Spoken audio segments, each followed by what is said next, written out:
Je remplace Lucie qui a eu un impératif professionnel, donc c'est moi qui introduis cette matinée. Donc, la médiathèque départementale du Nord est labellisée, bibliothèque numérique de référence par le ministère de la Culture, c'est-à-dire qu'elle s'engage dans une démarche d'appropriation du numérique par ses équipes et ses partenaires. Depuis l'automne 2021, les agents de la MDN et les bibliothèques partenaires explorent ensemble des thématiques du numérique, une conférence de sensibilisation à l'éducation aux médias, à l'information et à la liberté d'expression, une première approche de l'électronisme et aujourd'hui une découverte de la culture numérique. Le numérique, ce n'est pas que de la technique, c'est d'abord de la culture. Aujourd'hui, nous avons le plaisir de recevoir Monsieur Louis Guérac, qui est consultant, formateur et enseignant, et spécialisé dans les domaines de l'éducation et du numérique. Il nous présentera dans cette conférence introductive les différents aspects de la culture numérique, les enjeux sociologiques, ethniques, économiques, mais aussi historiques, culturels et littéraires. Voilà, Monsieur Guérac, je vous laisse la parole. Bonjour, bonjour tout le monde. Bonjour à toutes et à tous. Alors, on m'avait dit que je pourrais à un moment partager un petit support. Est-ce que c'est le cas? Alors, pour l'instant, on ne le voit pas. Vous avez Euh, partagé le... Il me semblait qu'il fallait qu'on me mette en animateur pour que je puisse le faire. Normalement, c'est bon. Euh, Parce que pour le moment, je peux juste mettre quelque chose dans le bac de partage, moi. D'accord. Je- Alors, je peux quand même essayer de le faire autrement. Je vais voir, mais je pense pas que... Désolé, je pense pas avoir d'accès pour le moment. Alors, je refais. Je...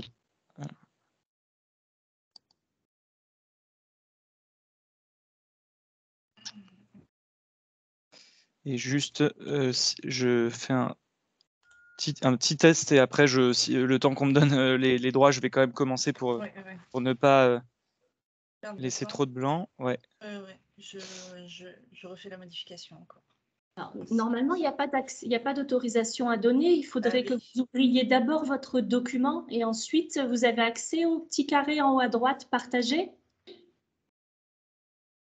Alors voilà, je crois que je l'ai tenté. Voilà, donc vous ouvrez d'abord votre document et ensuite vous allez cliquer sur partager et vous choisissez partager la fenêtre et pas l'écran. Et est-ce qu'à un moment, je pourrais partager mon écran aussi? Parce que c'était ça mon plan. Oui. Pour le moment, moi, j'ai pas de réglage qui me permettent de partager. Ah si, peut-être mon bureau, ok.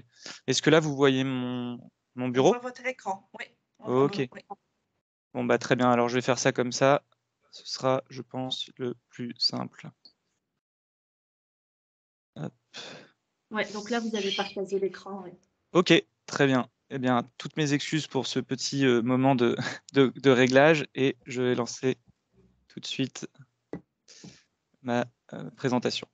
Donc bonjour, bonjour à toutes et à tous. Merci beaucoup pour cette introduction. Donc effectivement,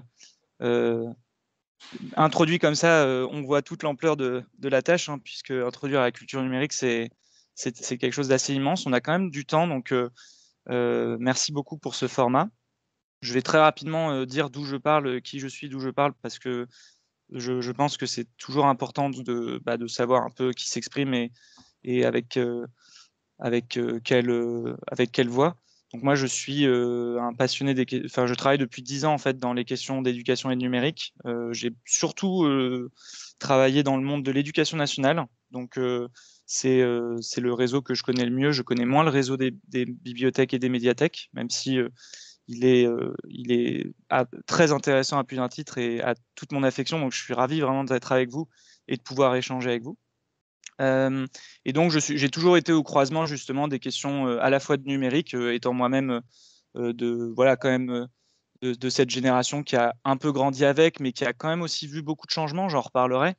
Voilà, je me qualifierais volontiers de petit geek moi-même, donc toujours très intéressé par les questions numériques. Et puis après, avec l'âge, avec la maturité, et puis notamment avec la rencontre du monde éducatif, est venue cette passion sur les questions d'éducation au numérique cette fois, et notamment de ce que j'appelle émancipation, puisque pour ma part, et ça m'amène aussi à la question du social et de la politique, je considère que les technologies et leur implémentation sont systématiquement des choix sociaux et politiques, et qu'en ce sens, éduquer au numérique pour que les citoyens soient des citoyens informés et qui comprennent les enjeux est devenu quelque chose d'indispensable.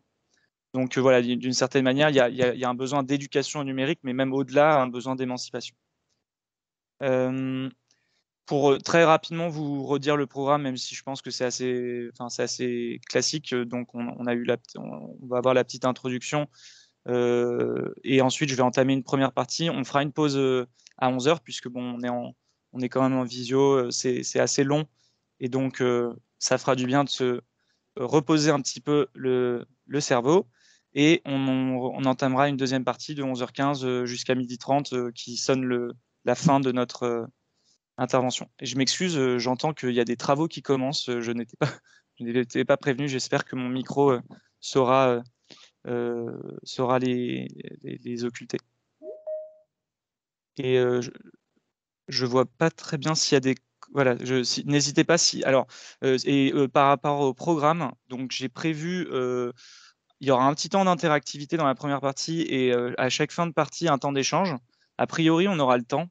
Mais si à un moment vous êtes vraiment interpellé par quelque chose que je dis, ou que vous n'êtes pas d'accord, ou que vous voulez intervenir, n'hésitez pas à prendre la parole, ou alors à l'écrire dans le chat. Je vais essayer d'y être attentif. Mais sinon, on aura des temps à la fin de chaque partie.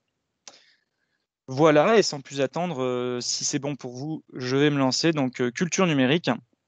J'aime bien commencer en fait quasiment toutes mes interventions en fait par faire une sorte de petite intro. Alors cette intro, elle marche le mieux quand je fais une formation ou une conférence ou même un cours en présentiel, comme on dit entre guillemets, dans une salle fermée. En disant que voilà, la présentation que vous avez, que je suis en train de vous partager, et que si nous étions ensemble dans une même pièce, vous verriez à l'aide d'un vidéoprojecteur.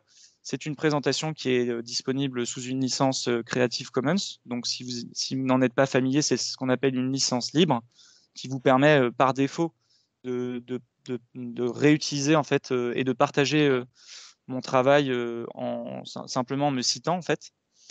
C'est une présentation que vous pouvez retrouver sur mon site internet, donc j'ai mis le lien ici. Et par ailleurs, vous pouvez aussi faire des recherches pendant cette formation, pendant cette conférence. Ça aussi, ça marche un peu mieux quand je le dis quand on est dans une salle fermée.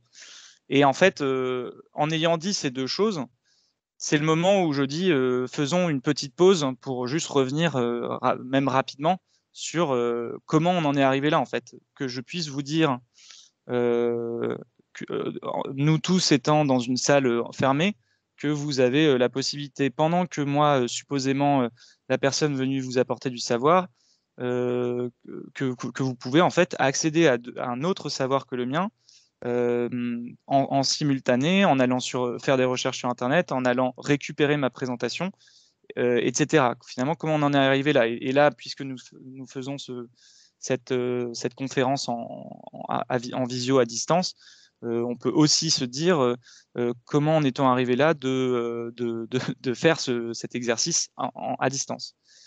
Et donc, en fait, c'est très important de partir de là, puisque vous êtes un lieu de savoir, les bibliothèques et les médiathèques, et il y a encore finalement pas très longtemps, vous allez voir que c'est très très récent, il y a encore très peu de temps, les lieux de savoir se comptaient sur les doigts d'une main.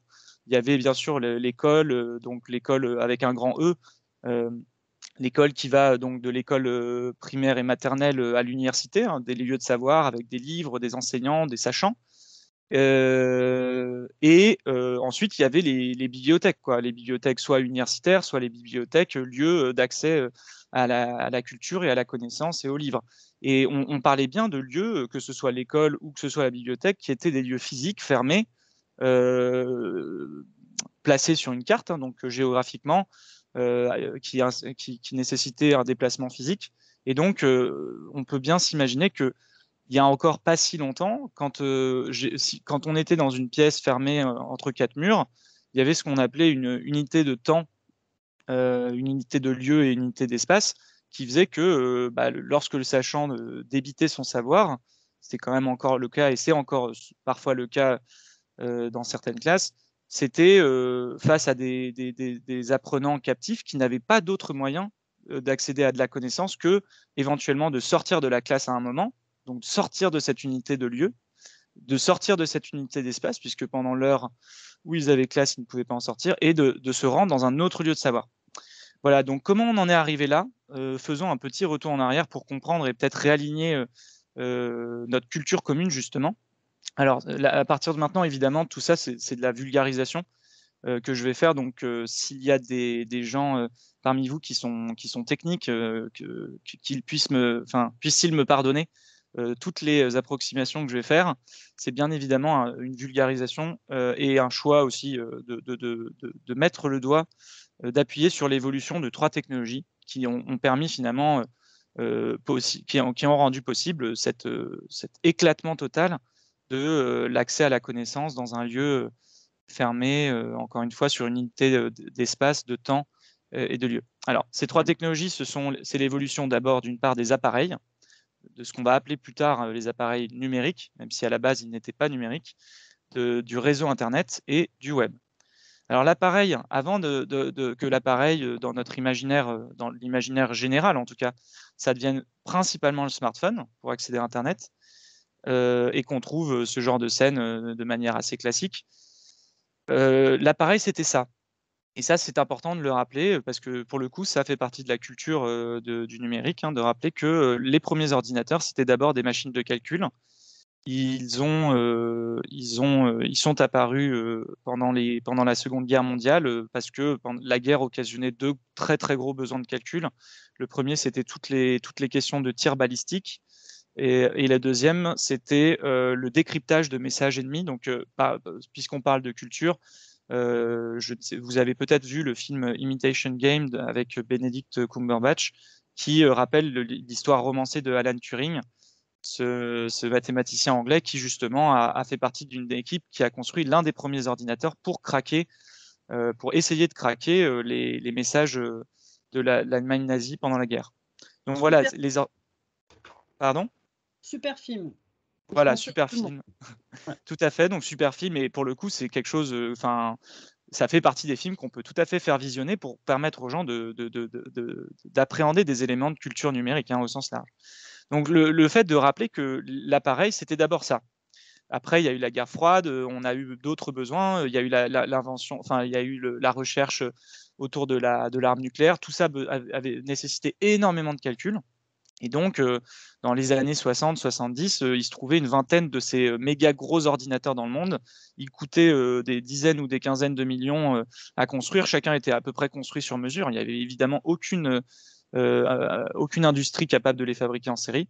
Ce qui fait qu'en fait, assez rapidement, on a commencé à voir se généraliser ce qu'on appelait dans les années 60 des ordi en time sharing, donc en partage de temps, puisque l'unité centrale donc, que vous voyez ici au centre de l'image coûtait tellement cher, donc cette unité centrale qui permet le calcul, coûtait tellement cher qu'il fallait la rentabiliser avec des petits ordis un petit peu partout. Et donc là, les ordis que vous voyez, finalement, ce sont des terminaux. Ce ne sont pas des ordis complets avec la puissance de calcul. La puissance de calcul était ici partagée. Ça a été très important puisque ça a commencé à familiariser les gens avec l'idée qu'ils aient eux aussi un terminal pour accéder donc à cette puissance de calcul. À l'époque, évidemment, qui avait besoin de ça? C'était principalement les administrations, principalement les grandes entreprises qui avaient beaucoup de comptabilité, beaucoup d'administratifs. Je fais un saut dans le temps puisque l'appareil, à la fin des années 80, devient grand public, en tout cas beaucoup plus grand public qu'avant. Il commence à faire son entrée dans les familles. Alors bien sûr, les familles de gens très intéressés par l'informatique dans un premier temps, mais l'Apple II que vous voyez ici est l'un des premiers ordinateurs déjà montés. Avant, c'était des ordinateurs qu'il fallait monter soi-même. Donc là, on a un nouveau passage, et ça, pour le coup, c'est une des révolutions, une des nombreuses révolutions qui s'est déroulée au sein du monde du grand monde, entre guillemets, de l'informatique et du numérique, ça a été ce passage d'un ordinateur machine de calcul pour les grandes administrations, pour l'armée, pour les scientifiques, pour la bureaucratie, à un ordinateur personnel et un ordinateur pensé pour l'émancipation des gens. Donc là, derrière ça, il y a encore tout un imaginaire, toute une idéologie, l'idéologie notamment de la Silicon Valley, puisque c'est beaucoup là que ça s'est joué et que ça se joue encore. Et on aura l'occasion de l'évoquer, je pense, puisque c'est un de nos sujets d'inquiétude aujourd'hui, hein, notre dépendance à des grandes entreprises américaines et un petit peu maintenant asiatiques. Mais voilà, c'était quand même un saut très important. Et puis, et s'il faut, par exemple, donner quelques raccourcis, pensez effectivement à Apple et à Steve Jobs qui disait que pour lui, l'ordinateur devrait être la bicyclette de l'esprit, avec donc vraiment l'idée à l'époque totalement folle, hein, encore une fois dans les années 80, totalement folle, que l'ordinateur servirait à libérer les gens. Et quand on voit aujourd'hui ce que devient de plus en plus l'informatique lorsqu'elle devient privée, lorsqu'elle devient basée sur des modèles économiques basés sur la publicité, on voit bien que l'utopie des débuts a largement déchanté. On pourra en reparler dans la deuxième partie quand on parlera des enjeux. Mais ça, c'est important, parce qu'entre les années 60 et les années 80, il s'est passé une révolution socio-technique. Il y a eu un brassage, des geeks, des hippies, des gens qui veulent s'émanciper à l'aide des technologies, ont détourné un outil, l'ordinateur de calcul, pour en faire un outil d'émancipation. Avec un second passage dans le temps très très fort, puisque là, vous avez vu que je nous mets 40 ans dans la vue, mais le smartphone en 2007, donc le premier iPhone, qui est cet ordinateur qui tient dans une poche. Et vous voyez que 2007, bon, finalement, c'est pas encore si vieux que ça. C'était il y a donc 15 ans. Et là, nouvelle révolution, puisque on se retrouve effectivement, et on en reparlera plus tard, avec un ordinateur qu'on peut avoir tout le temps dans sa poche, et donc qu'on peut avoir dans une salle de cours, qu'on peut avoir sur soi dans une médiathèque, qu'on peut avoir sur soi quand on est en train de regarder un film. Et donc, on voit bien qu'on peut avoir tout le temps sur soi accès à un appareil qui nous donne accès aujourd'hui à toute la connaissance du monde, ou presque. Deuxième technologie, c'est Internet. Alors, Internet, ça a démarré après la création des ordinateurs, mais ça y est totalement lié, évidemment. C'est dans la suite des réflexions sur les télécommunications, comment mieux communiquer. En fait, qui avait besoin de communiquer, c'était d'abord les militaires aux États-Unis qui étaient intéressés et qui ont financé les expérimentations d'Internet et de ses ancêtres. Et qui avait besoin de communiquer, c'était aussi les scientifiques qui, comme je le disais, avaient à l'époque une quinzaine, vingtaine d'ordinateurs dans le monde qui coûtaient des millions et qui, pour l'époque, avaient une capacité de calcul dingue pour faire des calculs autour de physique appliquée, de mathématiques, mais même on a commencé à cette époque à faire des travaux sur la langue. Donc voilà, il y avait ces ordinateurs et eux, ce qu'ils voulaient, c'était les faire communiquer ensemble pour partager la puissance de calcul, pour que quelqu'un qui ne soit pas sur place puisse quand même, avec un petit terminal, donc juste un petit écran, se connecter à l'ordinateur et profiter de la puissance de calcul pour lancer des tests. Et donc, ils ont commencé à travailler sur ce réseau qui, comme vous le voyez, s'est quand même rapidement étendu pour ensuite rejoindre les deux côtes américaines et commencer à tisser un premier réseau. Et en France aussi, il s'est passé plein de choses autour de réseaux. Le réseau universitaire français est un des réseaux, là aussi, les plus anciens. Donc, c'est sociologiquement, encore une fois, Internet a été un réseau créé d'abord par des scientifiques et des universitaires pour leurs propres besoins, soutenu par les militaires qui avaient d'autres besoins, qui étaient de communiquer, hein, en gros.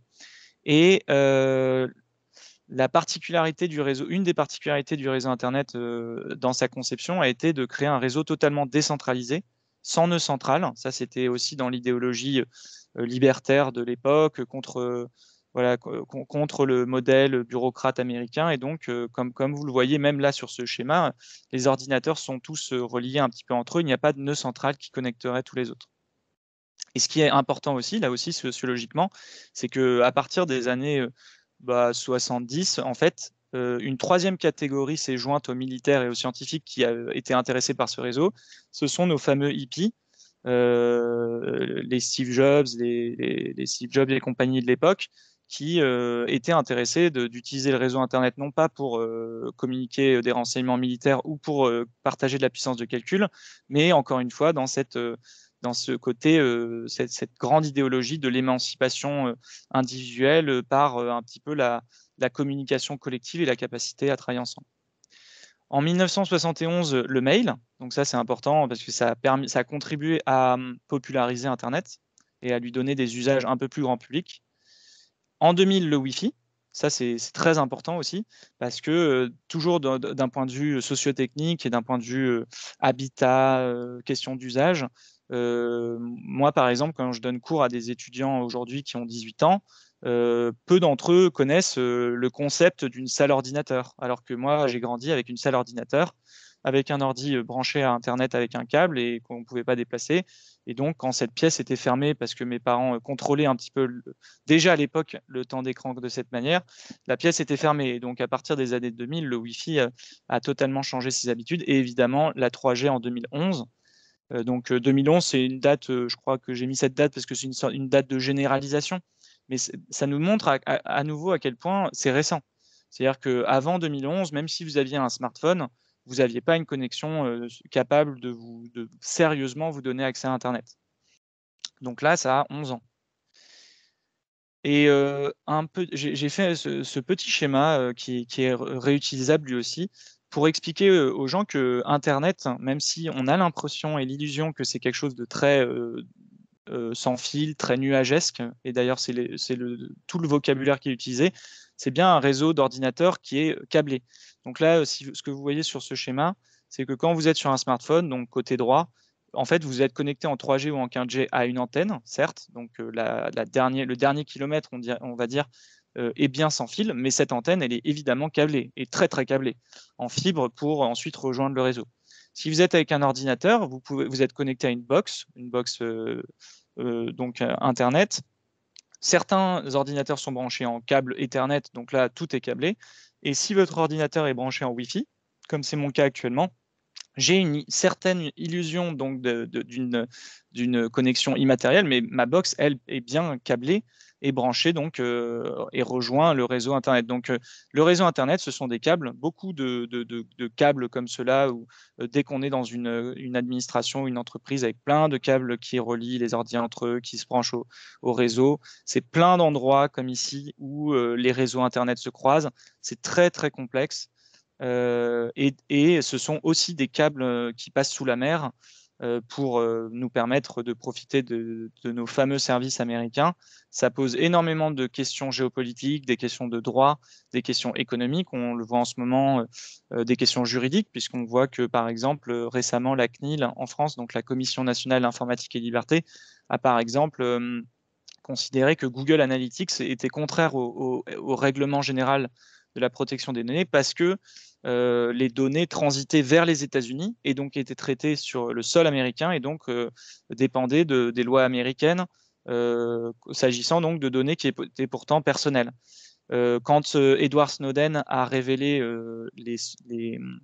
la surveillance que la CIA et la NSA opéraient à l'échelle du monde, l'une des techniques concrètement utilisées par les États-Unis et leurs alliés anglais, c'était de se brancher sur les plages. Là, vous voyez l'est des Amériques, enfin l'est des États-Unis sur la droite des États-Unis, pas loin de New York. Vous voyez qu'il y a plein de départs de câbles qui vont vers l'Angleterre. C'est par là que transite la grosse majeure partie du trafic donc entre les États-Unis et l'Union européenne. En fait, les agents, les geeks de la NSA sont simplement allés sur les plages, ont déterré les câbles et un peu comme dans les films, mais en plus compliqué, se sont branchés dessus, quoi. Et les Anglais ont fait pareil puisque vous voyez que c'est eux qui reçoivent le trafic. Donc, c'est aussi l'occasion de rappeler que Internet, c'est un réseau très matériel. On le voit aussi avec la guerre en Ukraine. C'est un réseau très matériel, c'est un réseau très complexe. C'est un réseau qui, lui aussi, sociotechniquement, technologiquement, a été très, très inspiré par ses créateurs qui étaient, encore une fois, ces scientifiques très libertaires, des hommes blancs, âgés, surdiplômés. Et donc, ils ont, bien sûr, culturellement, imprimé leur marque à ce réseau et on aura peut-être l'occasion d'y revenir. Et notre dernière technologie, c'est le web. Alors, la personne sympathique que vous voyez ici, c'est Tim Berners-Lee, donc un Anglais qui a inventé le web au CERN en Suisse. Donc, l'occasion de rappeler que Internet, le web et globalement l'informatique, c'est évidemment énormément de créateurs dans le monde qui se sont, en tout cas dans le monde, développés, parce que bon, effectivement, il y a quand même une sociologie des gens qui ont travaillé, qui travaillent encore majoritairement sur ces technologies, mais c'est quand même quelque chose qui s'est inventé pas que à un endroit et pas que par une personne. Ça a été une aventure largement collective, et donc le web, c'est pas que Tim Berners-Lee, mais bon, pour simplifier, disons que c'est lui qui a inventé ça, qui l'a popularisé, enfin qui l'a partagé dans les années, enfin en 90, et en 91, en fait, on avait les trois bouts qui rendent le web possible. Alors, moi, j'ai un écho là. J'ai un écho qui. C'est Steve Jobs qui nous parle de la. Oui, on je sais l'entend pas aussi, effectivement. Ok, je pense que quelqu'un a dû ouvrir un micro. Alors, attendez, là, ça a l'air d'être bon. C'était peut-être quelqu'un qui a ouvert. Ok, c'est passé. Et donc, le web, en fait, c'est ces trois briques. C'est un langage, le langage HTML. Donc, si vous voulez avoir un site web ou simplement une page web, il faut que vous codiez, enfin, en tout cas, au début, il fallait que vous codiez une page dans ce langage HTML pour pouvoir ensuite la partager. C'était un protocole, le protocole HTTP, qui consiste en gros à dire que vous donnez une adresse à quelqu'un pour qu'il puisse venir sur votre site. Donc, par exemple, moi, mon adresse, c'est louisderac.com. Et c'était un navigateur, les web browsers, donc navigateur web, avec le fameux Netscape au début, Internet Explorer, Firefox, et maintenant Google Chrome qui est en position hégémonique, qui sont donc des logiciels capables de lire le langage HTML et de lui donner une forme visuellement agréable. Le web, donc, pour le coup, ça a cartonné. Autant Internet, c'était comment dire, c'était les débuts, et donc et puis c'était aussi très comment dire, très intello. C'était quand même donc techniquement complexe. C'était voilà, c'était pas évident que ça allait porter, mais par contre le web, là pour le coup, on avait ajouté une nouvelle dose de simplicité dans les usages qui ont attiré l'intérêt pour le coup, pas que des scientifiques, mais aussi du monde marchand. Qui donc ont commencé d'une certaine manière à privatiser Internet et le web, et avec donc des premiers grands acteurs. Vous reconnaîtrez Amazon.com, lancé en 95, qui à l'époque ne se contentait de vendre des livres. Donc on voit qu'ils ont fait un peu de chemin depuis, on aura l'occasion peut-être d'en reparler. Google, dans les années, en 98, Google, pareil, problème simple, réponse ultra complexe, et pareil, sujette à énormément de controverses. C'est que comme le web ça cartonnait, bon, à un moment, vous ne pouviez pas vous souvenir de l'adresse de tout le monde. Hein, au début, quand le web était au début et qu'il y avait 100 sites web en ligne, bon, c'était facile, il suffisait de vous rappeler, oui, c'est vrai que Louis Derac, son adresse c'est louisderac.com, l'adresse de la médiathèque c'est médiathèque-du-nord.fr, ça va, je m'en souviens, mais quand on avait des centaines de milliers de sites et puis des millions, ça a commencé à être plus possible. Donc, sont arrivés des nouveaux outils, des portails. Donc, vous avez sans doute connu le Yahoo, qui était un portail. Donc là, c'était la logique de se faire référencer. C'était plutôt manuel quand même. C'était le portail qui référençait et qui classifiait. Donc d'ailleurs, il y a un petit clin d'œil au monde de la bibliothèque sur cette volonté de classifier, donc de dire le site de Louis Derac, je vais le faire rentrer peut-être dans blog, dans une sous-catégorie qui serait culture numérique, voilà. Mais en tout cas, avec une logique de classification. Et en fait, en 98, Google, qui est venu avec un autre contre-pied, c'est le moteur de recherche. Alors, ce n'était pas le premier moteur de recherche, mais le principe du moteur de recherche, c'est que là, en gros, on cherche par mots-clés. Et la révolution de Google, ça a été ce qu'ils ont appelé le PageRank, qui était de dire qu'en fait, pour eux, le plus important, ce n'était pas le nombre de mots-clés.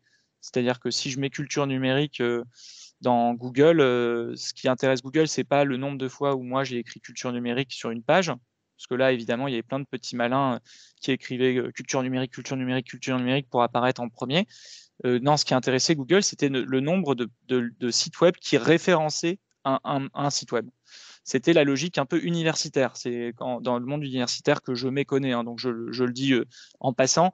Dans le monde universitaire, plus on est cité dans une bibliographie, plus on estime que l'article en question a de l'importance, a du crédit, et donc Google a appliqué la même logique. Wikipédia en 2001.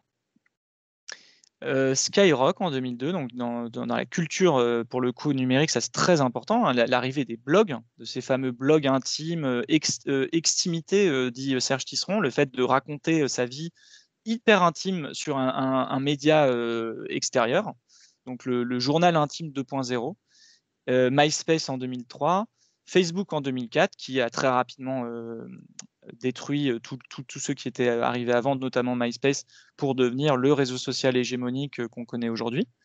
YouTube en 2005, qui permettait à chacun de partager sa vidéo, qui à l'époque était quelque chose de très amateur, hein. Les premiers YouTubeurs faisaient des trucs très très simples, c'était très bon enfant et très loin du YouTube actuel où finalement très peu de producteurs de contenu amassent la quasi-totalité de l'audience et font des choses qui sont devenues très très professionnelles. C'est d'ailleurs un des trucs en culture numérique qu'on apprend aux jeunes, hein, en éducation aux médias, c'est de leur dire que les youtubeurs qui regardent aujourd'hui, qui font comme s'ils étaient dans leur chambre en train de dire un texte comme ça en impro, en fait c'était très travaillé, c'était très professionnel, c'était un décor, etc. Donc YouTube, pareil, plein de services qui ont changé, donc là on se prend un petit coup de vieux. Et en fait, tous ces services-là que je viens d'évoquer, notamment Facebook et YouTube, en fait, ils ont amorcé un changement dans le web, et c'est ce qu'on a appelé le web 2.0 ou le web social. Et ça peut faire écho aujourd'hui au fait qu'on parle maintenant beaucoup de web 3.0. On pourra l'évoquer si vous voulez. Mais voilà, là, on était effectivement sur un web où c'était très facile pour chacun de créer son petit bout de web. Alors qu'au début du web, dans les années 95, pour créer son site web, il fallait coder sa page HTML. Et donc, évidemment, tout le monde ne le faisait pas. Qui le faisait, c'était toujours pareil. C'était les universitaires qui savaient coder, c'était les geeks, et c'était les institutions et les entreprises, quoi. Alors que le web 2.0 a permis à chacun de faire sa petite vidéo sur YouTube, d'avoir sa page sur MySpace avec ses liens, son petit blog sur Skyblog, etc. Voilà donc sur le comment on en est arrivé là, puisque c'est la conjonction des trois technologies, en tout cas de manière simplifiée, qui font qu'aujourd'hui, quelqu'un comme moi, par exemple, peut très facilement avoir un site web, que je peux très facilement vous le partager, que vous, à distance, et même si on était ensemble dans une même salle, vous auriez pu y accéder pendant que je vous parlais, accéder aux liens que j'ai mis en plus en complément de ma formation, et donc ainsi vraiment disrupter totalement et revoir totalement la manière dont la connaissance est désormais accessible. Donc j'aime bien commencer par cet aspect-là. Et pour poursuivre, et de manière un petit peu plus collective, la deuxième chose que je voudrais évoquer dans cette première partie, c'est finalement culture numérique, d'accord, mais finalement, qu'est-ce que c'est le numérique? Et donc là, je vous propose d'aller soit avec votre smartphone, soit avec un ordinateur sur l'adresse que j'ai mise sur ma présentation. Vous avez aussi un QR code si vous avez un smartphone et que vous arrivez à le flasher. Et ça devrait vous amener sur un outil qui va nous permettre de faire un petit brainstorming. Est-ce que ça s'affiche bien de votre côté?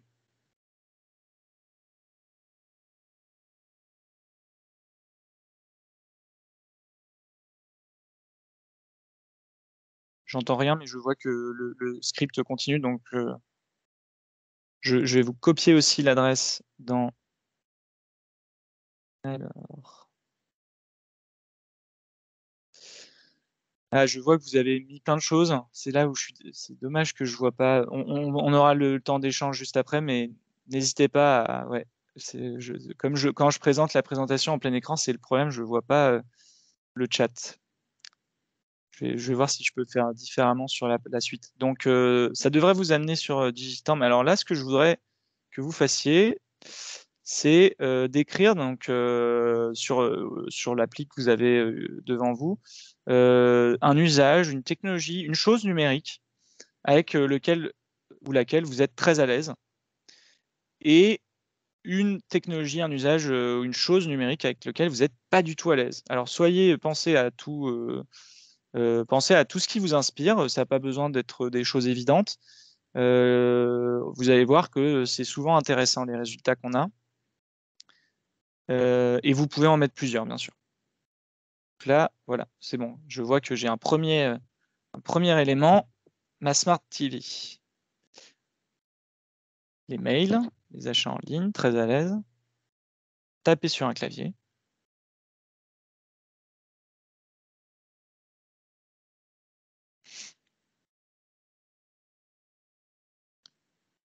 Alors, le codage des démarches administratives en ligne, non, pas du tout à l'aise. On commence à avoir du pas du tout à l'aise. Je vais remettre le QR code, oui.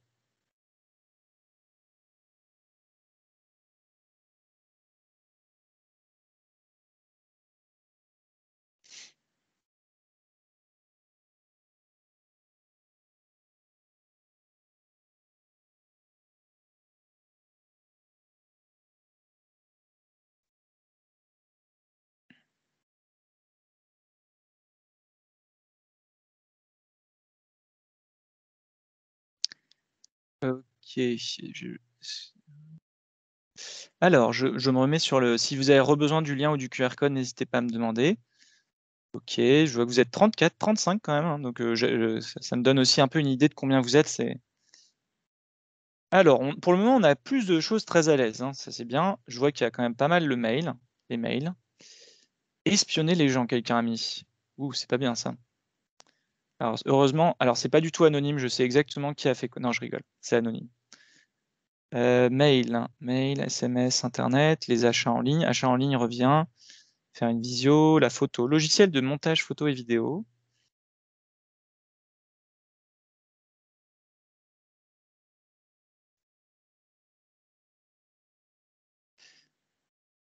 Alors, il y a quand même 2 personnes qui disent que espionner les gens et stalker, ils sont très à l'aise. Ça, c'est pour info, je ne l'avais jamais eu, donc je ne sais pas s'il y a un sujet, si c'est la curiosité des bibliothécaires qui s'exprime. Téléchargement illégal, hélas, c'est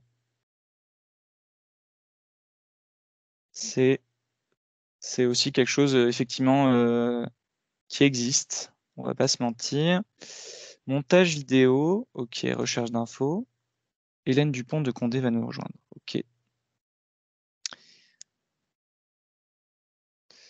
Téléchargement illégal. Ok. Alors, un truc que je veux bien, s'il vous plaît, parce que comme vous êtes nombreux et que je sais que vous êtes répartis selon différents sites, donc ça va être quand même très difficile, malheureusement, de vous faire interagir de manière ultra dynamique.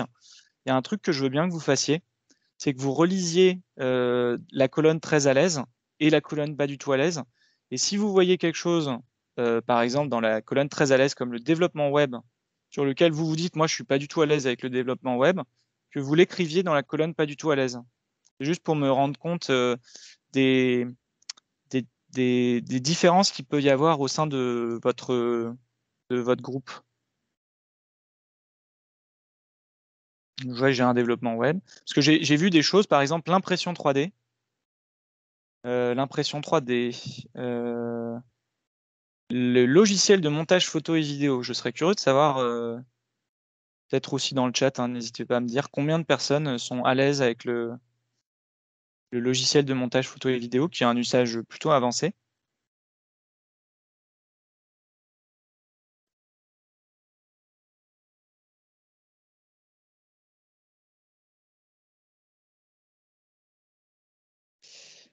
Alors, ce que je vais commencer à faire aussi pendant que vous écrivez, n'hésitez pas à continuer d'écrire, hein, parce que moi, ça m'alimente, ça me donne des inspirations.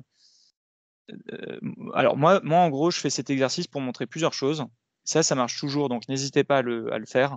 Il y a plein de manières de le faire, hein. Quand on est en présence avec des gens, on peut leur demander d'écrire des post-it, on peut leur demander d'écrire sur un papier. Et il y a plein de manières en gros, d'animer ce genre d'atelier collectif. Mais autour un petit peu toujours du même sujet, c'est de dire avec quoi vous êtes très à l'aise, avec quoi vous n'êtes pas du tout à l'aise. La première chose que je vois, encore maintenant là, c'est que, enfin non, Et une dernière chose que je veux dire, c'est que ce qui est évidemment très intéressant dans cet exercice, mais là, comme je ne vous vois pas, je vais devoir deviner, je vais devoir faire des suppositions, donc désolé, mais comme vous êtes a priori tous dans le réseau de la médiathèque du Nord, je vais donc présupposer certaines caractéristiques sociologiques vous concernant, sur votre moyenne d'âge par exemple, ou sur certains de vos usages, parce que c'est quand même, s'il y a un truc qu'il faut savoir globalement sur cet exercice, c'est que c'est très sociologique, enfin c'est très sociologique, hein, les usages qu'on a. Par exemple, dans la partie verte, personne n'a mis les réseaux sociaux. Pas un réseau social. Alors ça, j'avais jamais vu ça. Alors cet exercice est encore plus intéressant quand on le fait avec des groupes très hétérogènes. Vous, je considère que vous êtes un groupe relativement homogène parce que déjà, vous travaillez au même endroit, enfin dans la même structure, même si vous n'avez pas exactement les mêmes postes, etc. Mais vous êtes quand même un groupe homogène. Et là, par exemple, ça se voit que personne n'a mis les réseaux sociaux. Alors que quand je fais des trucs avec un public un peu plus varié, il y a toujours les réseaux sociaux. Alors parfois dans pas du tout à l'aise, hein, mais là, même dans pas du tout à l'aise, vous ne les avez pas mis. Si, ouais, mais c'est depuis que je l'ai dit. Il n'était pas trop au début. Non, mais après, il n'y a pas de mauvaise. Enfin, c'est juste. C'est que ça, c'est pas venu en premier pour vous, quoi. Si j'avais fait cet exercice avec une population un petit peu plus représentative, et notamment avec des différences d'âge importantes, en fait, ce qui aurait été très intéressant, donc ça, je l'ai vu plein de fois, c'est que les gens vont dire qu'ils sont très à l'aise avec certains réseaux sociaux. Les jeunes, donc classiquement, vont dire qu'ils sont à l'aise avec TikTok, avec Snapchat, et pas du tout à l'aise avec Facebook. Alors qu'à l'inverse, les aînés vont dire Facebook, le mail, donc les réseaux sociaux à l'ancienne, LinkedIn, hein, LinkedIn, réseau social très sociologiquement divers, utilisé différemment, puisqu'il est très mal utilisé de beaucoup de gens dans la population, voilà, et à l'inverse. Donc ça, c'est un des trucs intéressants. L'autre chose, c'est les aînés, j'en fais partie. Hein, c'est pour les jeunes, en gros, quand je dis les jeunes, c'est là, je suis un peu dans les 12-25, quoi. Donc, nous sommes juste jeunes depuis plus longtemps qu'eux. Et donc, nous sommes leurs aînés. Ça, c'est un sujet, à chaque fois, il faut que je fasse gaffe. Alors, les réseaux sociaux, je ne dis pas à l'aise du... Ouais, ok.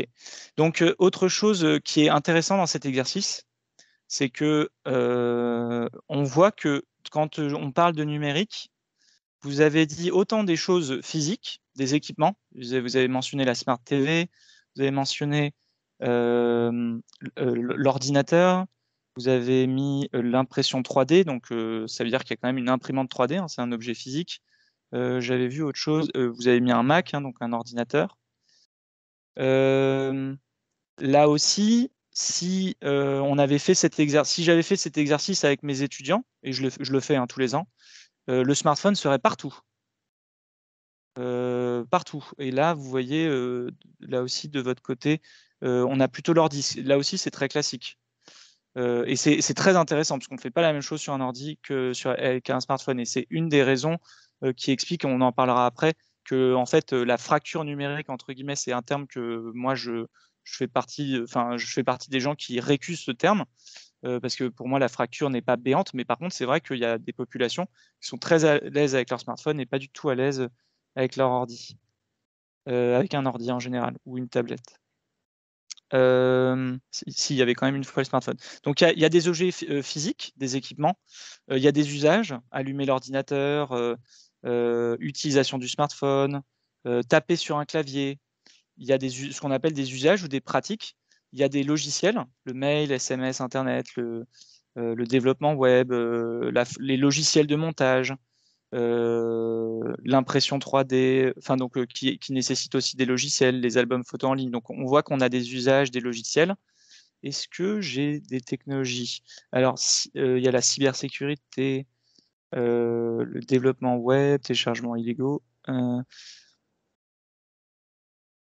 Voilà, donc la seule chose peut-être qu'il n'y a pas, parce qu'on n'y pense pas toujours, c'est des technologies du style l'intelligence artificielle ou le Bitcoin ou la crypto, je ne sais pas si certains d'entre vous veulent se positionner crypto, blockchain, intelligence artificielle. Est-ce que vous êtes plutôt à l'aise ou pas à l'aise avec ça? Et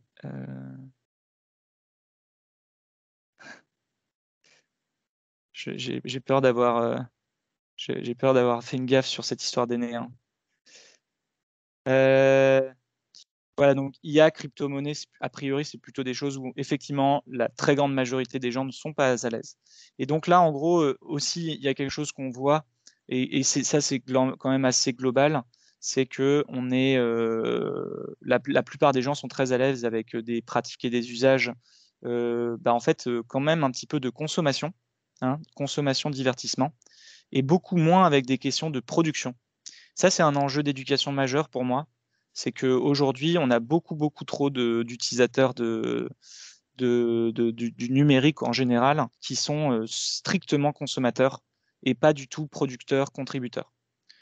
Voilà, donc on va pouvoir s'arrêter là sur ce petit exercice. Ce que ça montre, même si là on l'a fait dans des conditions à distance où je ne vous vois pas, où je suis obligé, donc désolé, hein, je suis obligé de faire des sortes de suppositions parce que je fais souvent cet exercice, donc il y a des constantes, mais en tout cas, sachez que ça marche très bien. C'est hyper intéressant de le faire quand on a plein de générations différentes, quand on a des différents milieux aussi, de voir un peu ce qui se voit. En fait, ça vient un peu conforter des études sociologiques, hein, en fait, hein, sur les usages, les pratiques en fonction de l'âge, en fonction de la catégorie socio-professionnelle, en fonction du niveau de diplôme. C'est des choses dont je reparlerai dans la deuxième partie. Donc, si je reprends un peu ce qu'on a dit, le numérique, qu'est-ce que c'est? Bon, si vous demandez à quelqu'un qui fait de l'infrastructure réseau, ce que c'est le numérique, pour lui, ça va être ça. Ça va être des câbles, de la configuration réseau, ça va faire en sorte que tout fonctionne. Si vous vous demandez dans la culture populaire, ça peut être du code, la matrice, le monde virtuel, ou du code informatique un petit peu plus standard comme celui-là. C'est pour d'autres, et notamment donc pour les acteurs, pour ceux qui ont vécu ça, hein, pour le coup, c'est l'ordinateur personnel. Le numérique, c'est vraiment l'arrivée de l'ordinateur personnel dans les foyers. Encore une fois, cet outil d'émancipation qui permet à chacun d'étendre son cerveau, d'accéder grâce à Internet au village global, enfin plein d'imaginaires, d'idéologies croisées qui laissaient reposer sur l'ordinateur personnel une immense utopie. Pour d'autres, ça a été les consoles de jeux, hein, encore, et les consoles de jeux ont fortement contribué à développer le numérique. Bien sûr, pour certains, et notamment pour le coup pour les jeunes, et aussi pour les pays en voie de développement, hein, l'usage de l'ordinateur l'ordinateur est un équipement qui est quand même très sociologiquement, encore une fois, placé, hein. Et il y a plein de pays dans le monde où l'ordinateur est très rare, où l'usage est ultra majoritairement sur smartphone. Et c'est vrai aussi des populations les plus jeunes. Ça, c'est quand même quelque chose qu'on voit assez vite quand on travaille avec des jeunes. Pour d'autres, c'est la robotique, le fait d'avoir bientôt des robots qui vont nous aider, qui vont nous remplacer aussi, hein, une menace un peu et une crainte existentielle du remplacement par des robots intelligents. Des intelligences artificielles qui se mettent à rivaliser avec des compétences ou en tout cas des qualités humaines. Là, en l'occurrence, c'était au jeu de Go que le champion du monde a été battu par une intelligence artificielle qui, depuis donc l'intelligence artificielle développée par une filiale de Google, dont on pourra reparler, hein, pourquoi Google investit autant d'argent dans une intelligence artificielle, ce n'est pas pour battre le champion du monde de Go. Depuis, ils ont battu l'équipe championne du monde de StarCraft 2, pour ceux qui connaissent. C'est un jeu en ligne de stratégie en temps réel, donc beaucoup plus complexe, beaucoup moins statistique en fait, et beaucoup moins de probabilité que le jeu de Go, qui était déjà beaucoup plus complexe que le jeu d'échecs. Donc voilà, on voit qu'il y a des progrès et donc un imaginaire autour de cette intelligence artificielle qui rentre dans l'imaginaire du numérique. Et en fait, le numérique, c'est bien de revenir un petit peu aux bases, parce que le numérique, c'est tout ça. C'est un terme très polysémique qui a plusieurs sens. Et si on revient à la base, le numérique, c'est d'abord un adjectif. et numérique ce qui relève des nombres. Donc, pour l'expliquer très simplement, avant d'avoir des ordinateurs, etc., on disait souvent que telle armée était en supériorité numérique par rapport à une autre, ou alors qu'on faisait un calcul numérique parce qu'on additionnait des nombres. Donc, et numérique, ce qui relève des nombres, ce qui se représente en nombres. Et donc, en fait, les appareils sont des équipements comme l'ordinateur sont devenus numériques au moment où les données qui se transmettaient et qui étaient stockées sur l'ordinateur ont commencé à être représentées en nombres. Et donc, c'est pour ça qu'on parle du langage binaire. Le langage binaire, c'est le langage de l'ordinateur. Tous les fichiers et tout ce que votre ordi lit et comprend, en fait, c'est une succession de 0 et de 1. Et plus vous avez de 0 et de 1, plus le fichier est lourd, parce qu'à la fin, en fait, vous pouvez vous imaginer que n'importe quoi sur votre ordinateur, c'est des 0 et des 1. C'est juste que plus le fichier est complexe, plus il y a de 0 et de 1 pour traduire à l'ordinateur. Donc, c'est pour ça que quand vous avez un document texte, il fait quelques kilo-octets, parce qu'il n'y a pas beaucoup de 0 et de 1. Quand vous avez un petit morceau de musique, il fait 3 mégaoctets, parce que là, quand même, il y a beaucoup de 0 et de 1 pour traduire à l'ordinateur le son qu'il doit écouter. Et quand vous téléchargez, parfois illégalement, et c'est pas bien, une vidéo, celle-ci fait plusieurs gigaoctets parce que là, la vidéo, pour expliquer à l'ordinateur tout ce qui se passe, il y a plein de 0 et de 1. Donc, ce qui définit aujourd'hui le numérique, c'est quand même une transformation linguistique et on sait que la langue, c'est bien sûr de la culture et c'est aussi quelque chose en perpétuelle évolution. Donc, c'est intéressant de noter le glissement linguistique qui s'est opéré sur le numérique. C'était d'abord un adjectif technique. On disait un ordinateur numérique parce qu'il y avait des ordinateurs analogiques. Il y avait un appareil photo numérique pour parler d'un appareil photo qui n'était pas lui aussi analogique et qui n'était pas basé sur des pellicules ou sur de l'argentique. Cet adjectif qui était d'abord technique est devenu un adjectif commun au fur et à mesure que les appareils se sont multipliés, que le numérique a pris de plus en plus d'importance. On a commencé à parler d'économie numérique, de souveraineté numérique, de société numérique. Vous imaginez bien que si on se réfère à la base de ce que c'est le numérique qui relève des nombres, on a un peu de mal à voir en quoi l'économie relève des nombres ou la souveraineté relèverait des nombres. Donc on voit bien que le terme initial, le mot a changé. Pareil quand on parle d'éducation numérique, hein, en quoi une éducation relèverait des nombres. Et enfin, fin de la transformation, et ça c'est le prodige français parce que encore aujourd'hui il n'existe pas d'équivalent dans d'autres langues, on a substantivé cet adjectif. C'est-à-dire que maintenant, on dit le numérique pour parler de on ne sait quoi, puisque comme notre exercice l'a montré, le numérique, c'est autant Facebook que Wikipédia, c'est autant un smartphone qu'un ordi, c'est autant une blockchain qu'une imprimante 3D, c'est autant un GIF qu'un mème qu'une voiture autonome. Vous voyez, le numérique, c'est tout et rien, en fait. Et donc ça, c'est quand même important en fait de rappeler que le numérique, c'est cette sorte de... Donc, pour terminer un petit peu avec les termes substantifs et compagnie, c'est aujourd'hui une sorte de synecdoque où le numérique, en fait, implique de parler de tout ce qui relève d'outils, d'appareils, de technologies, d'usages, de pratiques qui donc dépendent des technologies numériques et donc qui, à la fin, relèvent des nombres. Donc, on voit que ça fait un paquet de choses. Et un petit truc que j'ai remarqué récemment, donc que je voulais vous partager toujours pour cette question de termes, de langage, c'est que moi j'ai fait un stage à un moment chez Darty et j'étais donc en été, je m'occupais du rayon des appareils photo. Et je me souviens très bien qu'à l'époque, il y avait le rayon des appareils photo numériques, c'était quand même un peu le début et tout, ça se généralisait, c'était de moins en moins cher. Et il y avait bien le rayon appareil photographie numérique, quoi. Il y avait le rayon appareil photo argentique, mais il y avait aussi le rayon appareil photo numérique. Et quand on voit aujourd'hui comment la Fnac, par exemple, parle d'appareil photo, vous voyez que sur la gauche, qu'il parle d'appareil photo hybride, réflexe, compact, et après, il parle d'appareil photo argentique. Il y a eu une inversion en fait entre ce qui est numérique et ce qui ne l'est pas. Le numérique est devenu un petit peu la technologie par défaut en fait. Là où à l'époque, des premiers appareils photo numériques, il fallait préciser l'adjectif pour bien expliquer. Et ça, c'est très important de le rappeler parce que c'est quelque chose que moi je vois avec les nouvelles.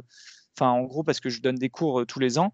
Les jeunes, quand on leur parle, des jeunes étudiants ou les jeunes scolaires, n'ont pas du tout la même vision du numérique que nous, en fait. Pour eux, le numérique, ça signifie pas tellement grand-chose, tellement c'est devenu un peu le truc par défaut.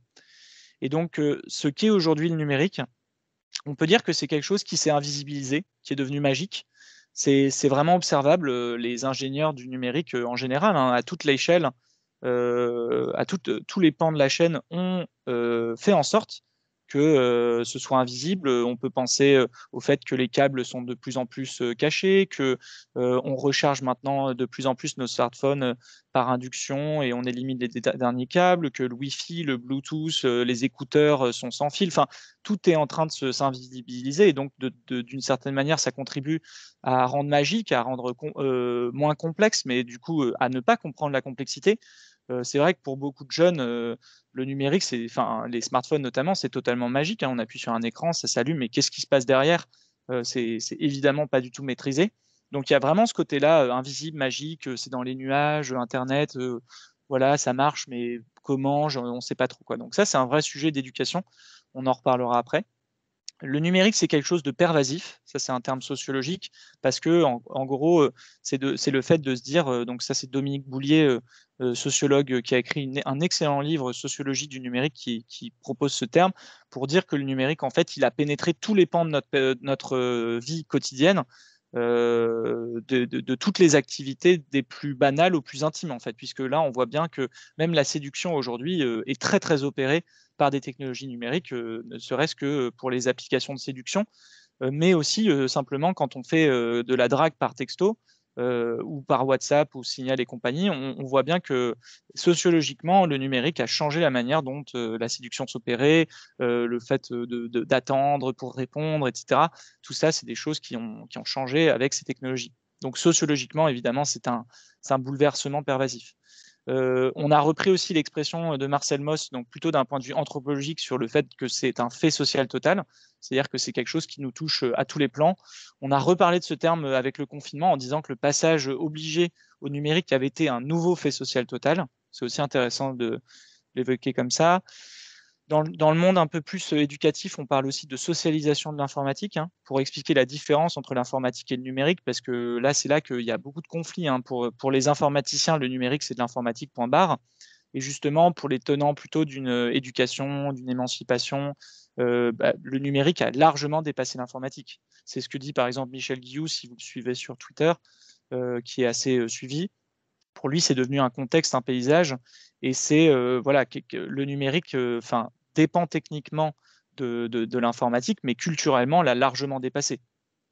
Un exemple qu'on peut donner à ça, par exemple, et pareil pour cette révolution cognitive, c'est qu'aujourd'hui, le numérique façonne notre façon d'être sans même qu'on l'utilise. Un exemple simple, c'est de se dire qu'aujourd'hui, je peux me rendre quelque part dans une ville sans même avoir rien préparé, parce que je sais que si j'ai besoin, ça ne veut pas dire que je vais forcément le faire, je peux me retrouver sur un GPS.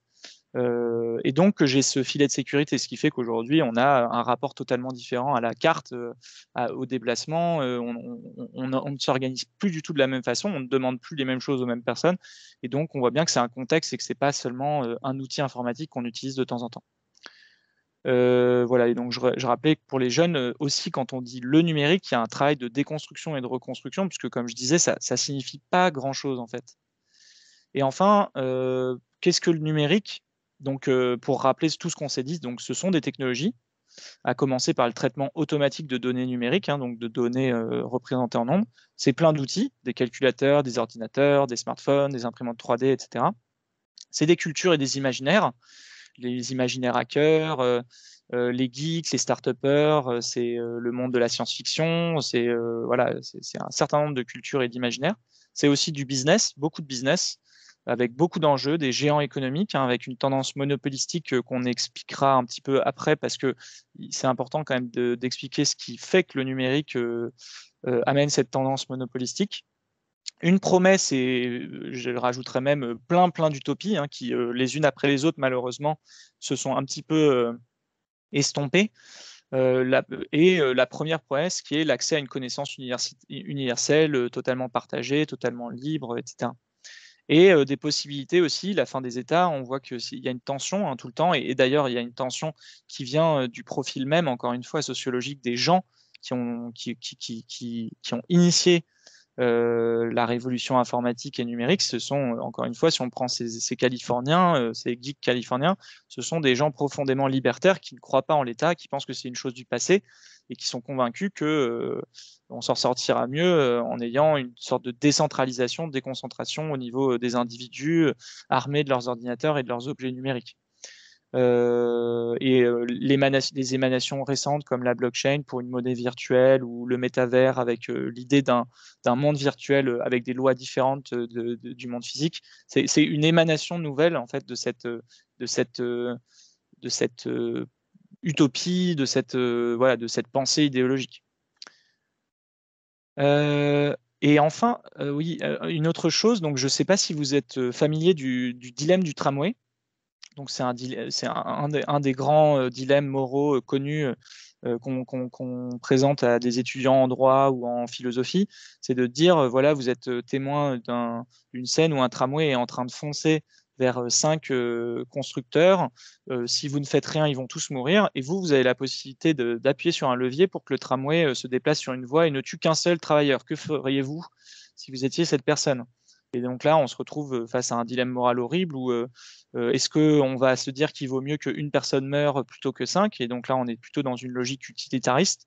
Et donc, on va appuyer sur le levier. Ou alors, est-ce qu'on va plutôt se dire que si on laisse faire et que les 5 ouvriers meurent, en fait, c'est pas notre faute. Nous, on a appuyé sur rien, on était témoin de la scène, mais finalement, on n'est pas responsable. Alors que quand on appuie sur le levier, on est directement responsable de la mort de cet ouvrier. Donc ça, c'est un peu une des bases de la morale. Et ce qu'on voit aujourd'hui, c'est une capture d'écran du site du MIT qui s'appelle Moral Machine, qui est encore en ligne si vous voulez l'utiliser là encore pour faire des animations. C'est que eux proposent ce dilemme qui est un peu le dilemme original, mais surtout ce qui intéresse le site du MIT, c'est ça. Qu'est-ce que la voiture autonome devrait faire dans cette situation ? Et là, on voit qu'on est en train de passer avec ces questions d'intelligence artificielle et de voitures autonomes sur le fait de transposer des dilemmes moraux certainement, finalement, en tout cas souvent indépassables, à des dilemmes qu'il va falloir programmer, avec énormément de considérations éthiques, puisque la question va être de qui doit... Donc, est-ce souhaitable qu'une voiture, est-ce qu'une voiture autonome, une intelligence artificielle, un programme informatique peut vraiment prendre ce genre de décision ? Est-ce qu'il aura jamais assez d'informations pour prendre cette décision ? Est-ce qu'il devrait ? Donc, question éthique. Et si on part du principe qu'il le peut, qui doit programmer ? Qui doit décider ? Qui doit s'assurer qu'il n'y a pas de bug dans le code, qui oublierait un détail ? C'est énorme. Et là, on voit qu'on est passé un peu à une autre dimension quand même du numérique. On passe à des sujets entre guillemets totalement philosophiques qui montrent bien encore une fois qu'on a dépassé de très loin des questions simplement techniques. Et pour finir donc un peu cette intro sur les questions numériques, il y a 3 sujets que je voudrais aborder avec vous. Donc la question de la neutralité technologique, pour en tout cas vous partager moi ma position, qui est qu'en fait une technique n'est jamais neutre. Donc voilà, elle redéfinit toujours les rapports sociaux. Une invention ne s'explique jamais uniquement par la technique, mais par la société, la culture, la politique de son époque. Donc on pourra donner des exemples, mais encore une fois, la manière dont Internet, dont les réseaux sociaux, dont la modération se fait sur les réseaux sociaux, c'est pas qu'une question technique, c'est faux de dire ça. Les gens qui disent qu'on peut utiliser Facebook pour le bien ou pour le mal, en fait c'est faux. Facebook est codé d'une certaine manière, ce n'est pas qu'une question technique, c'est un choix de société, c'est un choix politique, c'est un choix culturel qui explique, et c'est un choix économique aussi, et c'est un choix qui explique comment le réseau fonctionne, et donc on ne peut pas faire exactement du bien, du mal sur Facebook. Il y a quand même un design de base qui est très important. Et donc tous les choix technologiques sont des choix politiques et sociaux.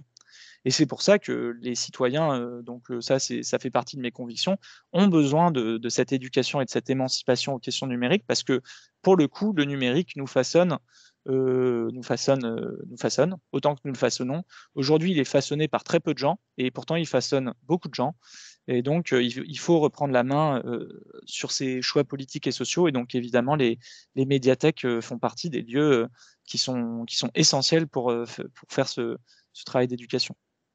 La question de l'affordance, c'est la capacité d'un objet à suggérer sa propre utilisation et à solliciter un certain type d'action. Donc ça aussi, c'est le fait de dire qu'aucun design n'est fait par hasard. Il n'y a pas encore une fois, de neutralité d'un outil. En fait, quand on fait un marteau, le marteau a quand même été designé pour faire un certain nombre de choses. Ceux qui disent tout le temps qu'un couteau peut servir à tuer ou à couper une tomate, oui, mais bon, si le couteau est plus ou moins coupant, s'il a des traits sur le côté, enfin, il suffit d'aller voir la différence entre un couteau de cuisine et un couteau qu'on achète dans des trucs de chasse pour se rendre compte qu'il y a quand même des différences d'affordance entre couteaux. Voilà, et c'est pareil donc sur les objets numériques. Les objets numériques, quand on met un énorme bouton ce qu'on appelle un call to action rouge pour qu'on clique dessus, il y a bien eu une volonté, un design de dire moi finalement ce que je veux c'est que mon utilisateur il clique sur ce bouton, et donc l'utilisateur il n'est pas totalement libre de ce qu'il fait. Quand on dit qu'au bout de 5 secondes, la vidéo suivante se lance sur YouTube ou sur Netflix, on a bien l'intention que la personne reste le plus longtemps possible sur la plateforme. Tout ça, ce sont des choix. Il n'y a pas de neutralité, il n'y a pas de hasard. Et le dernier concept, c'est le concept de pharmacon qui a été repris par Bernard Stiegler d'autres philosophes, et qui est le concept de dire que le numérique, en fait, c'est à la fois le remède, le poison et le bouc émissaire. Et donc, c'est de dire que voilà, le numérique, à certaines doses, ça peut être intéressant, un remède, ça peut devenir un poison quand on considère que c'est lui qui va tout résoudre. Et c'est aussi souvent, mais ça peut aussi être un bouc émissaire. Donc, quelques exemples. Quand on dit que le numérique, c'est ça qui provoque la haine en ligne, voilà, c'est pas vrai. Ou le cyberharcèlement, la cyberviolence, non, bah non, le numérique est un amplificateur de phénomènes sociétaux qui étaient existants et peut-être invisibilisés. Il a permis à les rendre visibles, mais c'est pas le poison pour le coup. Enfin, en tout cas, il contribue peut-être à l'empoisonner sur certains réseaux, mais en tout cas, ce n'est pas le responsable. C'est pas lui qui provoque une nouvelle situation. Bon, on peut multiplier ce genre d'exemples.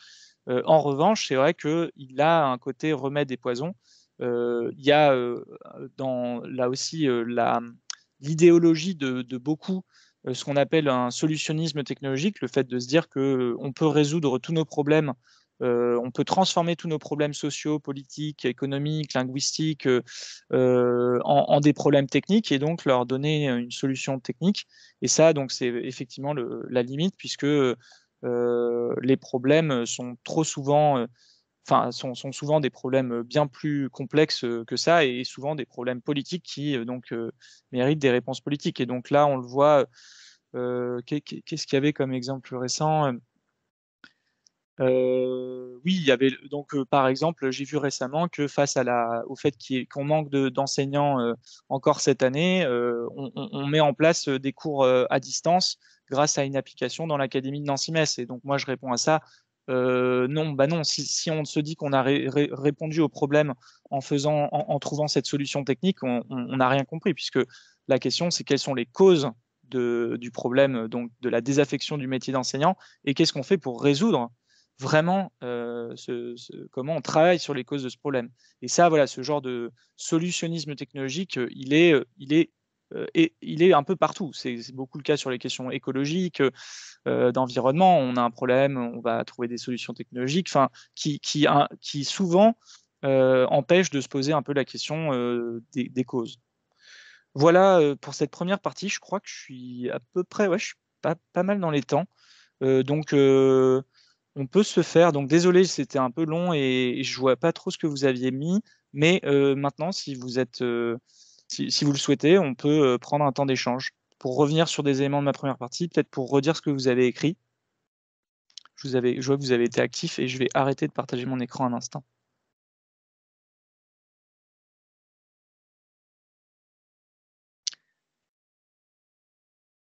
Est-ce qu'il y a des personnes qui souhaitent intervenir?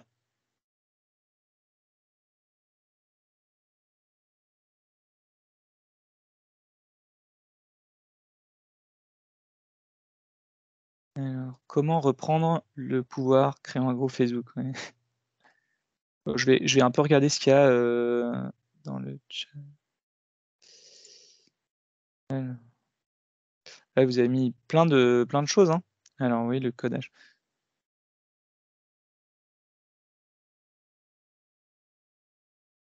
Il y a eu des questions sur le rapport des jeunes avec le numérique qui aujourd'hui certaines activités parce que sans et de découvrir d'autres choses, etc. Donc ça, c'est Pardon, Aurore, je t'ai perdu pendant un moment. Est-ce que tu peux répéter le sujet? Je vais... En fait, voilà, il y a deux sujets qui ont été abordés. C'est celui notamment des jeunes qui sont tellement habitués à l'usage du numérique qu'ils se privent de soit voyager à l'étranger parce qu'ils craignent de ne pas avoir de connexion, de se faire certaines activités parce que justement, il n'y a pas d'utilisation du smartphone, etc. Et il y a une autre thématique qui était abordée, c'est celle de la fracture numérique aussi. Vous parliez tout à l'heure de l'âge, des habitudes sociologiques en fonction de l'âge. Fracture numérique qui était aussi dans le fil de...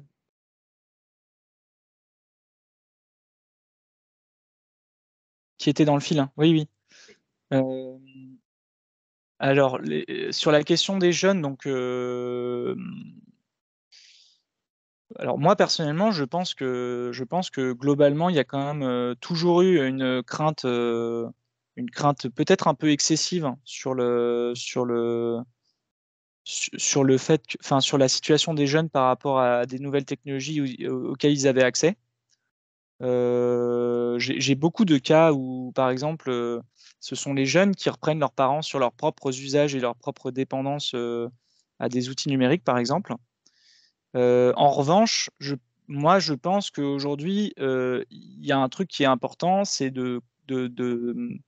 c'est d'essayer d'éduquer un petit peu plus, non pas seulement à la consommation d'outils, mais vraiment à la production. Je pense que ça va vraiment être là le jeu, et c'est là où il y a, je pense, une des plus grandes fractures d'usage entre jeunes, mais pas que entre jeunes, hein, entre personnes.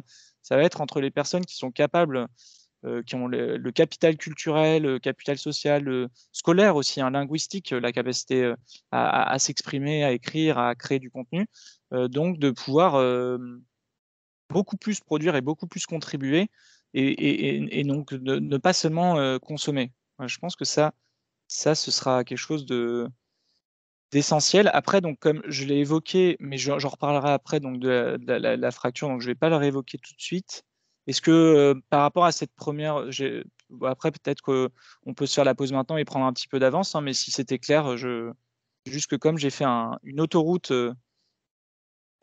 si, il y a une question: que pensez-vous du métavers? Alors ça, je peux vous répondre. Moi, j'espère que ça ne verra pas le jour.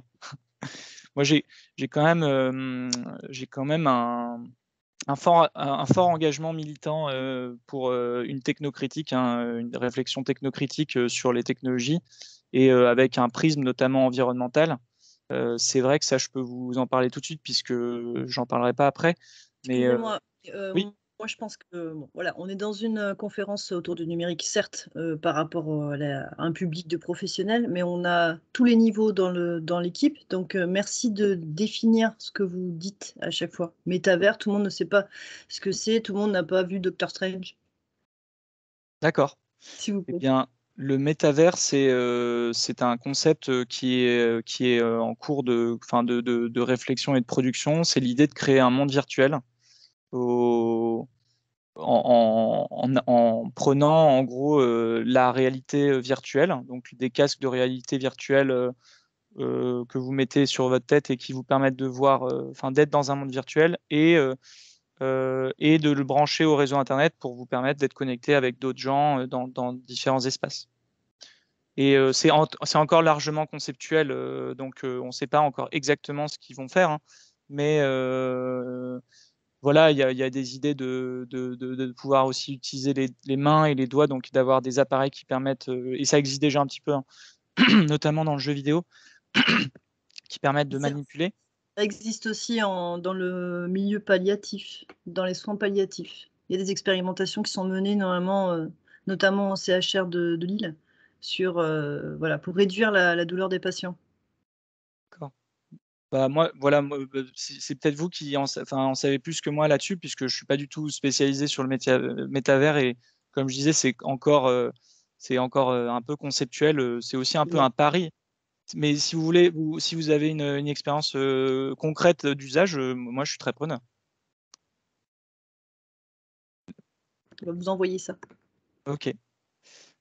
Euh, mais par exemple, donc, ce que je voulais dire quand je parlais de l'impact environnemental, c'est que dans les questions de numérique dont on parlait, il y a le fait que même si c'est un ensemble de technologies qui s'évertue à s'invisibiliser et à se rendre discrète, c'est une infrastructure énorme, une infrastructure réseau, des data centers. Donc les data centers, c'est les centres de données. C'est donc là que sont stockées toutes les photos qu'on met dans les clouds, que sont stockés tous les films qu'on regarde sur Netflix ou sur YouTube pour qu'on puisse les consulter à tout moment. Et des ingénieurs ont estimé, par exemple, que pour permettre le métavers, qui concrètement va demander à Internet de supporter un flux vidéo permanent de plusieurs personnes en train de se faire une réunion, qu'il faudrait multiplier par 1000 la structuration, les structures d'Internet en termes de capacité de câble, capacité de transfert de données, etc. Donc vous imaginez bien que c'est un énorme sujet environnemental. Ce qui est le plus coûteux d'un point de vue environnemental, c'est la fabrication des objets numériques qui nécessitent beaucoup de minerais et de terres rares. Et donc, tous ces objets, tous ces nouveaux objets qui pourraient arriver avec le métavers, c'est a priori quand même pas du tout une bonne nouvelle. Les objets connectés en général, c'est pas une très bonne nouvelle pour l'environnement. Et donc voilà, vous avez l'air d'être plusieurs à avoir des références sur le métavers. Donc effectivement, comme le dit Franck, ce qui est amusant, c'est que c'est une notion qui existe depuis très longtemps. Il y a aussi des petits plaisantins qui disaient que en fait, Second Life, c'est un jeu, enfin c'est un réseau social qui existe depuis maintenant très longtemps et qui permet déjà de rentrer dans un monde virtuel. Mais là, ce qu'ils ont en tête, c'est d'aller beaucoup plus loin dans l'expérience, avec notamment ce côté vraiment réalité virtuelle avec des casques.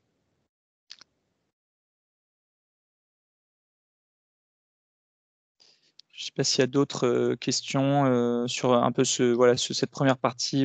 Qu'est-ce que le numérique Est-ce qu'on a une idée de l'impact écologique du numérique aujourd'hui? Alors, je ne suis pas spécialisé, je n'ai pas les données là sous les yeux, mais je crois que ça équivaut l'impact global au 7e pays du monde. Pour vous donner quand même un ordre de grandeur, je crois que c'est 4% de l'impact carbone en France, ce qui est un petit peu faussé puisque nous reposons beaucoup sur le nucléaire.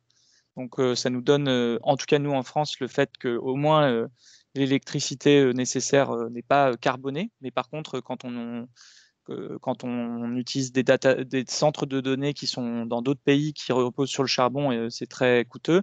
Et surtout, en fait, c'est vraiment la fabrication. C'est la fabrication de smartphones, c'est 80% à peu près de l'impact qui se fait au moment de la fabrication. Et là, ça dépasse un peu aussi les enjeux strictement climatiques.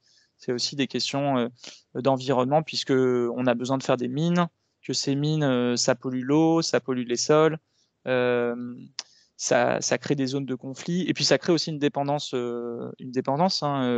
sur des questions de souveraineté. C'est vrai qu'on dépend très largement de pays qui ont ces minerais. Donc, par exemple, les terres rares aujourd'hui, je crois que c'est 85% la Chine qui les produit, ce qui fait qu'on se place quand même vraiment dans une dépendance vis-à-vis de ce pays. C'est pour ça que des organismes comme le Green IT ou l'ADEME, qui est une agence publique, préconisent vraiment de travailler sur le recyclage, sur la réutilisation et surtout sur la réparation. Il y a des lois en ce sens en ce moment. Et pareil, vous voyez, ça me permet de donner un petit exemple par rapport à ce que je vous disais. L'ordinateur personnel dans cette dimension initiale, c'était l'outil du hacker qui voulait pouvoir bidouiller son matériel, qui voulait pouvoir finalement faire ce qu'il voulait un petit peu sur son ordinateur. Et ce qu'on voit aujourd'hui, et là où il y a du coup une sorte quand même de transition, c'est que l'ordinateur d'aujourd'hui grand public n'est plus réparable. Quand vous achetez un ordinateur portable aujourd'hui, la plupart du temps, ils ne sont plus réparables parce qu'en fait, ils sont tellement fins que tout est soudé dedans. Ce qui fait que vous ne pouvez plus trop réparer, vous ne pouvez plus trop modifier le logiciel. C'est pour ça que, en général, dans le monde des médiathèques, vous y êtes sensible, mais il y a le monde du logiciel libre qui s'oppose en fait à cet accaparement. Donc le logiciel libre, c'est le fait d'avoir des logiciels qu'on peut consulter, qu'on peut modifier et qu'on peut repartager, à l'inverse d'un logiciel propriétaire qui ne vous permet pas de comprendre le code et donc comment il fonctionne, et qui ne vous permet pas non plus de le partager, de le redistribuer. Donc là, on vient d'ailleurs à nouveau dans un aspect culturel du monde numérique. Mais voilà, c'est vrai que si on avait des ordinateurs beaucoup plus réparables, et donc si on était à nouveau plus émancipé sur ce qu'on peut faire dessus, là-dessus, sur un plan environnemental, ce serait pas mal non plus. Et j'ai vu qu'on avait parlé un peu de la voiture électrique, et donc la voiture électrique, c'est typiquement ça la question. C'est est-ce que en fait on va réussir. En fait, le problème c'est la batterie aujourd'hui. C'est vraiment la batterie. On ne sait pas faire des batteries. On sait pas faire des bonnes batteries en fait. Donc les batteries aujourd'hui, c'est énormément de terres rares, plein de minerais un peu dégueulasses à extraire, et donc donc un vrai sujet, parce que effectivement, si on passe le parc s'il y a des gens qui connaissent bien, n'hésitez pas à prendre le relais, hein. Mais si on passe à un parc exclusivement électrique, on va de toute façon, a priori, c'est ce que disent les experts de l'ADEME, avoir un souci de batterie. Pascal Léniel avait une question.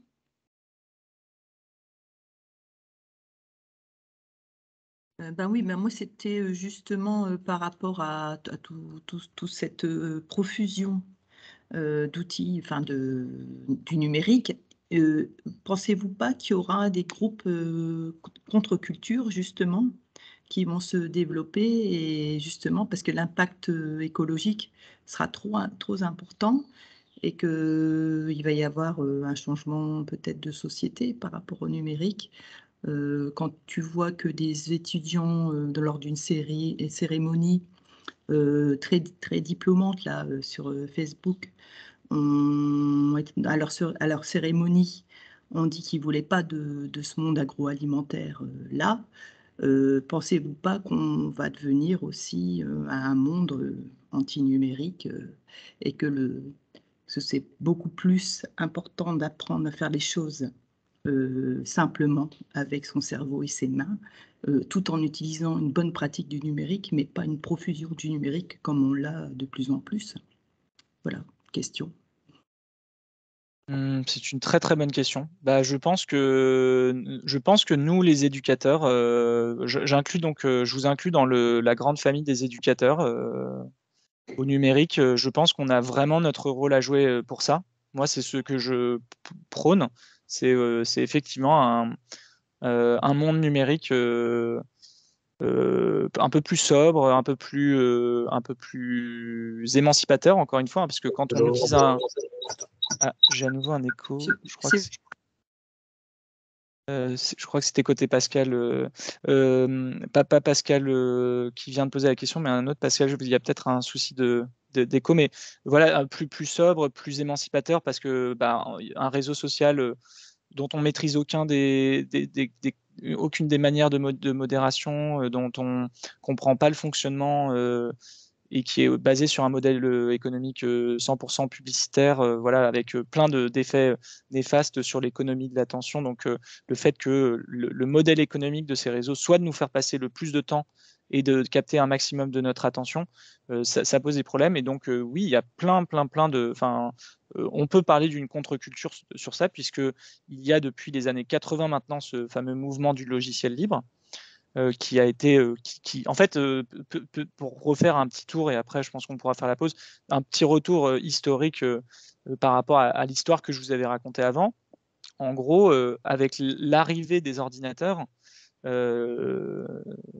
il y avait une répartition assez simple entre les constructeurs d'ordinateurs, le hardware, qui faisait qui faisait la partie matérielle, et ceux qui faisaient le logiciel. Ceux qui faisaient le logiciel, c'était les universitaires. C'était les universitaires, les scientifiques qui faisaient du logiciel, et eux, par défaut, ils partageaient tout le temps leur logiciel librement. C'est-à-dire qu'ils ne mettaient pas de licence sur leur logiciel. Ça n'existait d'ailleurs pas au début, hein. La propriété intellectuelle, c'est quelque chose d'assez récent. Ça date des années 75, je crois, et elle a été très renforcée au fur et à mesure par le lobby, notamment, hein, de la Silicon Valley. Et donc, à la base, le truc de base, hein, c'est pour ça qu'Internet, c'est libre, le web de Tim Berners-Lee, c'est quelque chose que Tim Berners-Lee et le CERN ont donné librement, sous licence libre, pour que le monde s'en empare, en fait, parce qu'il n'y avait pas d'intérêt économique derrière. Eux, ce qu'ils voulaient, c'était que ce soit utilisé. Parce que c'était des universitaires qui avaient un salaire par ailleurs. Et en fait, là aussi, je vais un peu vulgariser l'histoire pour simplifier, mais en gros, ce qui s'est passé, c'est que dans les années 80, un certain Bill Gates, fondateur de Microsoft, Windows, a dit aux gens, attendez, moi, Windows, j'ai bien l'intention de le vendre. À l'époque, d'ailleurs, ça devait être MS-DOS, mais peu importe. La première fois qu'il a lancé son système d'exploitation, qui aujourd'hui fait de Microsoft un des 5 GAFAM, il a dit aux gens qui avaient l'habitude de tout le temps prendre le code informatique des uns et des autres, il leur a dit non mais attendez, ça c'est fini, parce que moi j'ai l'intention de vendre mon logiciel. Et en fait c'est là que s'est créé le mouvement du libre et de cette contre-culture libre pour dire bah non, on ne peut pas laisser les entreprises maîtriser l'ensemble du logiciel, il faut qu'on ait autre chose. Donc si ça vous intéresse, n'hésitez pas donc à regarder ce que fait Framasoft. C'est la grande asso française et même francophone hein, qui promeut le logiciel libre, qui est sur l'éducation populaire en plus, hein, donc d'un point de vue comment dire philosophique, il y a énormément de liens avec le monde bibliothécaire et des médiathèques. Et pour répondre à Nathalie, pourquoi les États ne s'emparent pas des logiciels libres? Alors, c'est une question très complexe. Moi, je n'ai pas du tout toute la réponse. Mais pour vous donner peut-être un ou deux comme ça éléments, c'est d'une part, il y a quand même un très gros lobby, mine de rien, des grosses boîtes du logiciel. Il y a ensuite, comme je le disais, quelques caractéristiques qui font que dans le monde numérique, quand on crée une entreprise, c'est très facile c'est très facile en fait à un moment quand on a assez d'utilisateurs de servir encore plus d'utilisateurs pour un coût qui n'augmente pas beaucoup. En gros, quand vous créez un logiciel comme Windows, vous avez des coûts initiaux qui sont très élevés de R&D et de développement, mais une fois que le truc est fini, bah, plus vous en vendez, à un moment, plus vous faites des économies, vous voyez des économies d'échelle. Mais très très grosse économie d'échelle. D'ailleurs, on parle en économie des effets de rendement croissant. C'est-à-dire que plus ils sont gros, plus ils seront gros en fait, plus ils seront puissants, plus ils seront bons. Et donc typiquement, c'est pour ça que les GAFAM, quand ils viennent, quand l'État, par exemple, a eu un besoin pour passer la santé sous des serveurs, pour passer à ce qu'ils voulaient faire là, le Health Data Hub, là, ils ont regardé les offres et il y avait d'un côté Microsoft, je sais pas, admettons c'était 50 centimes par personne, et d'un autre côté, le logiciel libre, c'est beaucoup plus compliqué parce qu'il faut l'implémenter soi-même, etc. Donc voilà, il y a d'un côté, il y a du lobbyisme, et de l'autre, il y a une vraie, parce qu'on l'a laissé faire en tout cas comme ça, un avantage concurrentiel presque déloyal parfois des grands acteurs.